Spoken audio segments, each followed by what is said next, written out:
In this condensed episode, I will show you a quick technique for painting tracks and striking tank exhaust.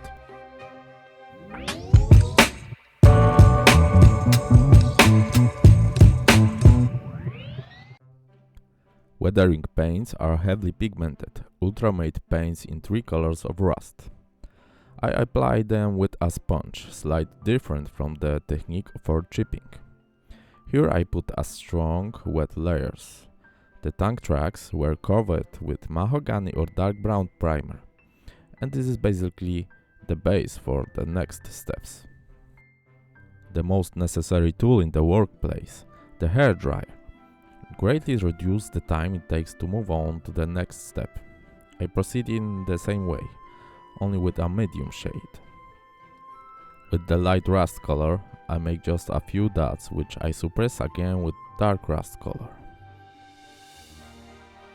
I will tone down the received heavily rusted effect with dark steel pigment so that the corroding steel shows through only in some places. The big plus is that the thick layers of pigment from weathering paints created an interesting, realistic structure on the flat plastic surface. I neither polish the steel pigment nor remove its excess. Instead, I am now applying the wash. To unify these tracks with the vehicle and the base, I choose this wash in color that will also be on the tank. When creating the model's weathering, I always try to remember the next elements of the model and the whole scene to build a cohesive whole. Now is the moment to use the dark steel pigment more with its intended purpose. Like the dry brush technique, I remove the excess pigment from the bristles, just muscling and polishing the more protruding links on the tank's track. The result is very natural, and I like the effect of the crackled steel, which is slightly more aged in the less used parts. You can either dispense with this step entirely, or do it less intensively, if you want a more corroded look, as you can see perfectly here.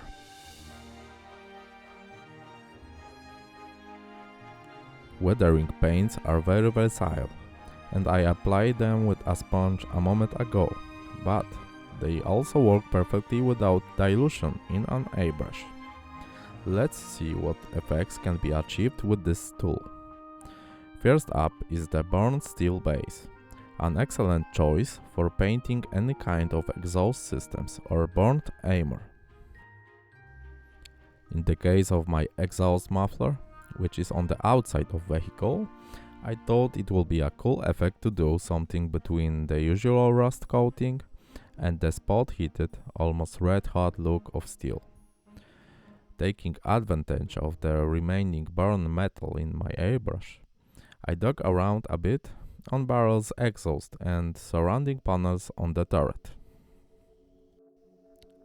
Now, with all the colors of rust, from the darkest to the lightest, I paint from the outside towards the middle. Anyway, a video will best show this, so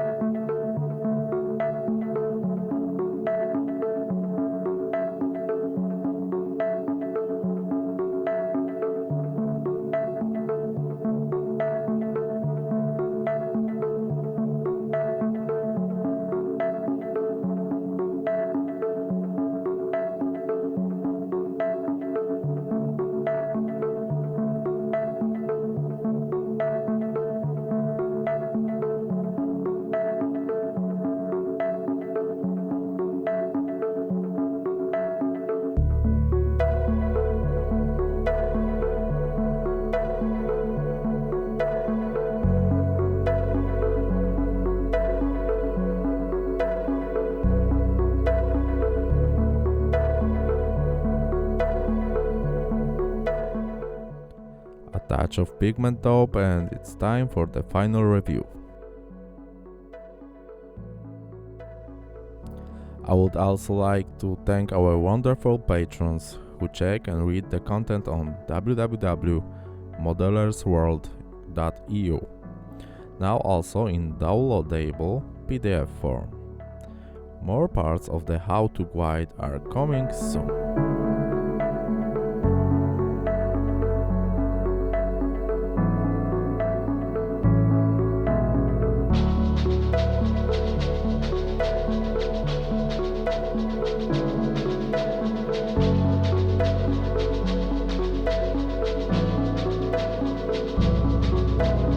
And if you have made it to this point, I would like to thank you first.